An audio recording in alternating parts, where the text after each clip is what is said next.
You don't mind? I'm not going to stand.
Got any date on it? Yeah, I'm not able to get.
Definitely align with wonderful products they have been creating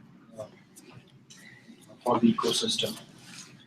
Just a couple of slides, and as I was saying earlier, that we can talk for an hour just what's new in Azure every month, right? And I'm sure we will not run out of. We won't have any problem for the time 1.5 hours we have. But just quick couple of slides. just last week, the in-memory OLTP went GA for the Azure SQL Database Premium. That's more of an in-memory version of the transactional database. It's a phenomenal upgrade to the native SQL database. It offers up to 30x faster transaction processing. So if that's something which you have been tracking and waiting for, that's GA now. There was in line with the containers and the way, in fact, we are planning for next month to do kind of a lab if things work out on the containers here. So if you guys are interested in containers and understanding the ecosystem better, I'm sure next month would be a great session / lab right here. So the service which was released recently was the Azure Container Registry. It's a preview offering right now. It's a private registry for hosting container images. And the way it kind of differs or is different from the different other registries out there is that it is more tightly integrated with the Microsoft ecosystem. So if you are using the Visual Studio Team services to automate your builds, you can push those to the containers. It integrates the access with the Azure Active Directory. The orchestrators are hosted in the Azure Container Service, and it nicely integrates with Docker Swarm, or if you're using the ECOS or Kubernetes or any of those offerings. So that's something which was interesting, again released last week. A couple of things around the moderating and cleaning up of the more on the media side, right? The first release or the first thing which went public preview recently was the Azure Media Redactor, and that's a media processor. If you're familiar with the Azure Media Framework, there are a bunch of media processors around encoding, decoding, and stuff like that. And this is a addendum to that stack.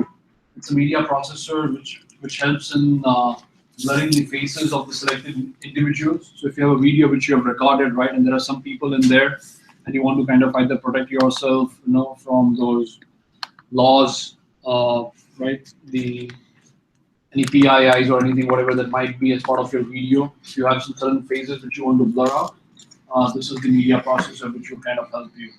And in a similar line, there is a addition to the cognitive services. It's called the content moderator.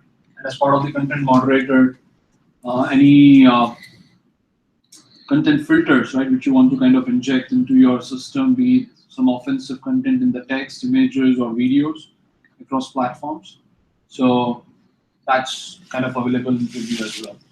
So these were some of the recent announcements, changes happening on the Azure side. And with that, I'll hand it over to John. John has been a great speaker. He always gets great crowds. I think he has been, if I'm right, at least three times we've done sessions for us. I know when one was Active Directory, was at the bootcamp as well, co-presenting with Dan. And today we have a very interesting topic and something which I think that is a practical case study, right, which John is kind of working on right now on the Azure IoT Suite. And this was, again, one of our highly requested session and topic. So there you are. And I'm sure all of you are part of the meetup side. If not, just please help us spread a word. Get this word out. And we are doing we have lined up some great sessions for all of you. So with that, over to you, John. And once again, thanks. And let's just welcome him with a small round of applause. Okay. Well, let's hope that this doesn't take another 20 minutes to make this television work. Fingers are crossed. Should be all right. Crossed. There we go. Okay. I just need to reconnect. That's okay. Shouldn't be any big deal. All right.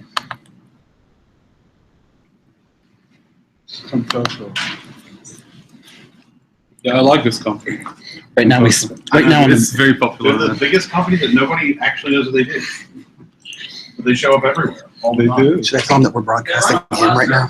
They do. Ooh, got. I would leave it. Just leave it. I mean, they've got banks. They've got all kinds of stuff they do. John, if you can you switch your, right now we're seeing you. I Which like this. I like it. I like it this way. I don't like this Hangouts that keeps on turning on my camera. Okay. Once we get connected back up to the screen here, which shouldn't be as difficult as it has been thus far today, as soon as we get this running, we'll jump in. And if not, we'll have to find another way to do it. That's okay.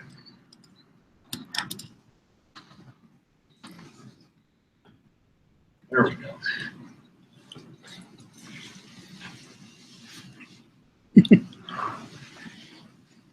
Stop turning it on. I didn't turn it on.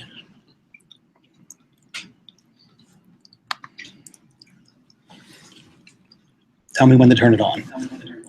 Oof.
Suite looks like, what's in it, what can we do with it, what kind of components make it up, and just kind of some getting started type of things about it. Because down here is where I really like to spend the majority of the night of some actual real world cases that we've used with some of our customers that we've been actively building on. Damn it!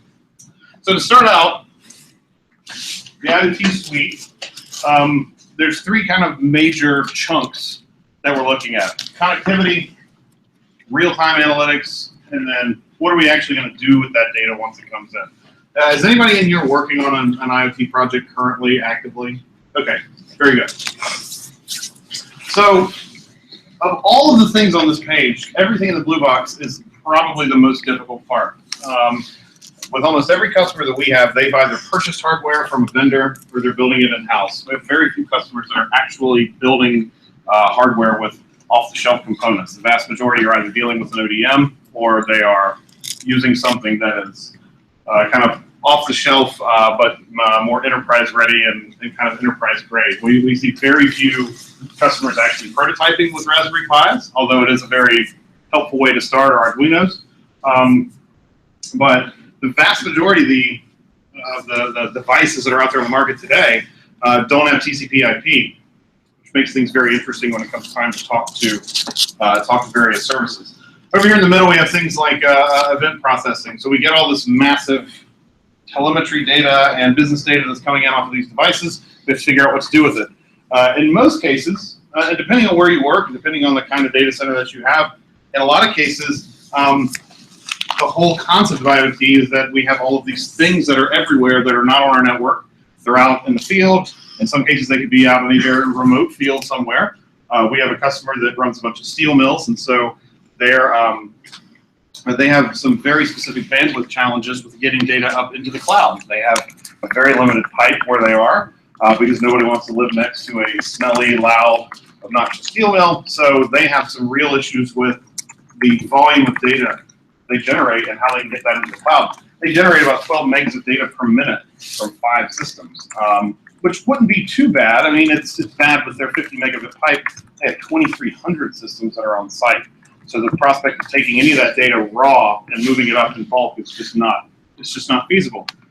In the same kind of in that same line, they operate 364 days a year, 24 hours a day. There is no off time or evening hours or maintenance downtime, with the exception of once a quarter going down for 3 days to do maintenance. So we can't wait once a quarter to pump data up. We've had some unique challenges out there as well.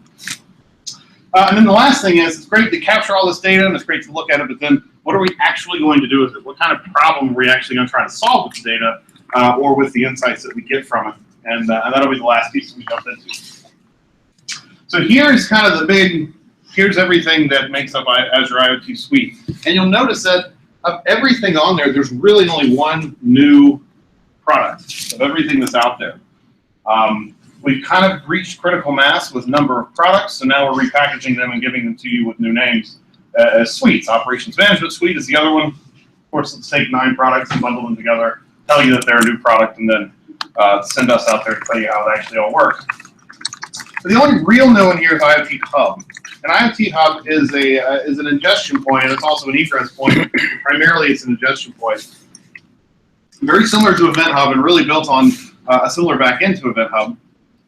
And we'll talk about that a little bit later on. The first kind of rev of IoT solutions that we built for our customers all use Event Hubs. We found at the time we didn't really have a need for bidirectional communication, and we could still get that through things like Notification Hub. So IoT Hub is a very full-featured product that has a whole lot of pieces that are part of it, but it is relatively new.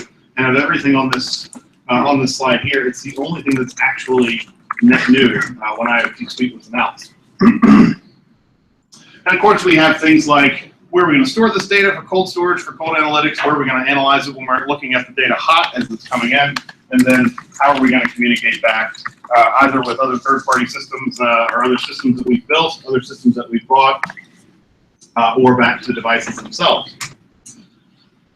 So we'll look at a few patterns here, and these are important, and I hate slides to build. They are kind of annoying. We're going to get to the end of this one here and then take a look at everything that's on this. And this is pretty busy. We're not going to talk about every block, so we're going to talk about it a little bit later on. But you'll notice half of this is, okay, we've gotten the data, and let's figure out what to do with it. But the bulk of the work that you will have to do is all over here. It's all in getting your devices connected. A ton of devices don't use TCP/IP. Cheap devices, very low power devices, TCP is a huge stack to try to maintain and keep on top of that. And then when you say, actually, I need you to have more than TCP, I need you to have HTTP or AMQP or MQTT on top of that, now suddenly we're talking about pretty complex stack that needs to sit on top of what is usually a fairly rudimentary or simple device. We had one customer who put all of the intelligence in their device, so the cloud was primarily a storage and presentation layer for them.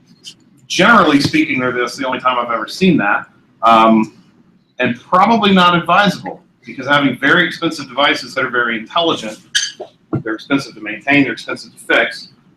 Keep all of your intelligence here on this side, and now you're updating your maintainability for everything over here is significantly easier, because at this point it's all software.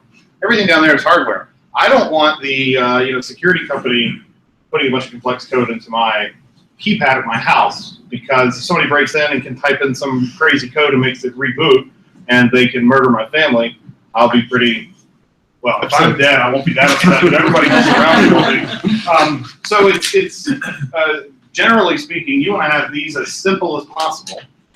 And so because of that, that's why we have things called field gateways, and we also have things called cloud gateways. And you can think of a field gateway as being something like a keypad in your house for your security system. Usually a little bit smarter than the rest of the sensors that are around it, but not necessarily the smartest piece in the chain.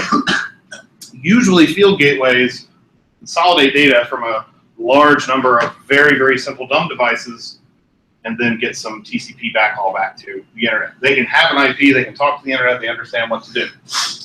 We had one customer who was doing flood sensors in your basement. So if your basement flooded, this would notify you that your basement is flooding, and it would also cut off the water pipe that it was attached to in your house. So if you have a basement and it floods, this thing would notify and shut it off that, hey, we've shut this off, and here's your history of water levels in your basement over the past X number of days, months, years. That device is a fairly dumb device. It's very, very good at the one task that it is set out to do, but it's not very good at everything else in a stack of, should I alert? Should I send a notification to somebody? The only thing that thing needs to know is, I've received parameter A, Parameter A is this is the threshold for alerting, or this is the threshold for event. And when that event occurs, notify my chain that I've reached this threshold. It's now up to something like my field gateway, or ideally, my systems and services up here, to then determine what to actually do with that event that I've received. That device had no IP connectivity. All it had was radio connectivity. So all it could do was talk to other sensors plotted around the house, which ultimately talked to a central unit, a central keypad type of system for a security system. So that's kind of the classic example of field gateway. Field gateways handle all of the traffic between themselves and the home base, but then also between themselves and the devices. In some low bandwidth scenarios, that's another great way to reduce the amount of data that needs to go down. So you may have a field gateway, you may have smart devices that have TCP IP connectivity behind them, but instead of having every device talk to the cloud directly, you may want to have a gateway that sits there and either filters out data that isn't necessary for the cloud, may be relevant locally, but not necessarily relevant to other larger scopes of data, or you may have, there may be some other business requirements that doesn't require as much data to go down or back from the devices as it does from the gateway back up to the cloud. So the other thing you'll see here is protocol adaptation, and that is probably one of the most important ones because with IoT Hub and Event Hub, we support AMQP, MQTT, and HTTP. And if your device doesn't support those three, the other task will be for your field gateway or a cloud-based gateway, in this case, to translate between protocol A to a supported protocol. And we'll have an example of that a little bit later on. Excuse me. So that part is the hard part. If you can nail this part, everything up here is easy. A, because it's all software, so you can build it as many times as you need and test it and do everything else. And because there's lots of people that know how to do this, and it's not terribly difficult to learn either. So this part is what we're used to doing. We're used to writing code. We're used to building systems, resilient systems that we can manage and take data in and out of and manipulate and project and everything else. Building hardware, at least for somebody like me, I've been writing code for about 15 years. Building hardware is not something I'm very good at. In fact, it's something I'm probably not good at all. And I wouldn't really want to go out on a limb and say, sure, I'd be happy to build the prototype for your thing without somebody who's done a significant amount of work first. I would imagine other people similar to me are not also EEs, would be kind of in the same boat of somebody else is building this hardware. This part, we can get this part cold. That part on the end is the part that requires the most, really the most focus and the most dedication to finding the right people who can really help you understand the ins and outs of what your hardware needs to actually do. If I need to update software here, I can publish my software, I can check it in and let it CI/CD out to its final destination point.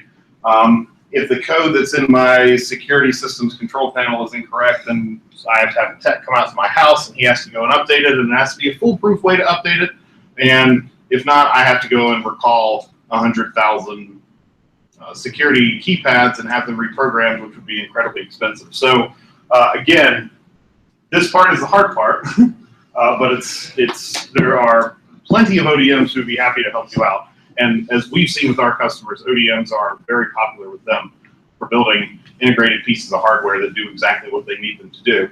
And in some cases, we've seen now prices have been falling dramatically for including a TCP IP stack into those very small devices. So I think that over time, we're going to start to see devices that have a TCP stack that really don't need to have any sort of significant gateway presence to do the bulk of the work. So once you've landed in the cloud, things get much more interesting and much more efficient, especially if you write code for a living or if you manage systems that people are writing code and putting into. And we'll talk a little bit more about some of these pieces a little bit later on, but you'll notice the terms hot path and cold path quite a bit. Hot path being data that's coming in, cold path being data that has come in. Back to connectivity, yet again, you see there's still the field gateways and the cloud gateways. Cloud gateways, of course, if you already have a device that has TCP/IP, but maybe not a specific protocol, which we have an example of that in a few minutes, a cloud gateway can do the protocol translation, but not necessarily have to be on site with a specific device. In that kind of a pattern, you end up in some curious corners when you start talking about cloud. Of course, the promise of cloud is infinite scalability and all sorts of services with IoT Hub and with Event Hub that can ingest millions of messages per second. When you have to have a protocol translator in front of it, now suddenly you have a proxy that's sitting in between your devices and the cloud, and now we start to see significantly lower throughput or significantly higher dollars having to be spent to get the same kind of throughput.